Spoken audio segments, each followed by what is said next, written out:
We need everybody to remember how we felt 100 days ago and make sure that what we said at that time wasn't just a bunch of platitudes,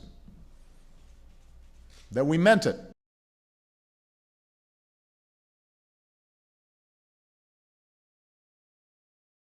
What we want to do is prevent that crime from happening in the first place.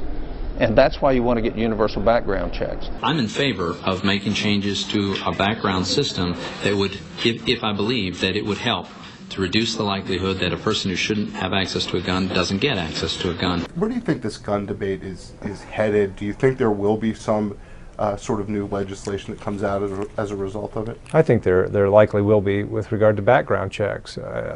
All of us, Republicans and Democrats, have recognized that we need more effective and broader background checks than we've had in the past. Polls indicate 90% of Americans don't agree that the sun's going to come up tomorrow.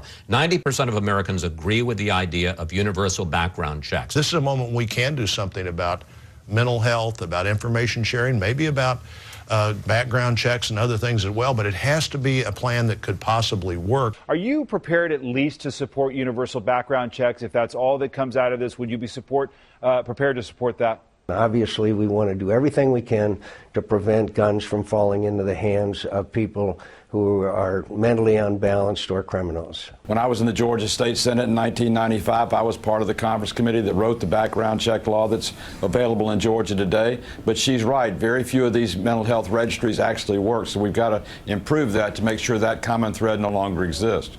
I think there is discussion, or at least chatter, about strengthening and improving the background checks. But I want to take it beyond discussion and chatter. I mean, can we get you on the record saying that you think that will likely pass through Congress, the idea of universal background checks? And is it something you could vote for? Yes, yeah. No, I think it's a reasonable step forward. Okay. We need everybody to remember how we felt 100 days ago and make sure that what we said at that time wasn't just a bunch of platitudes, that we meant it.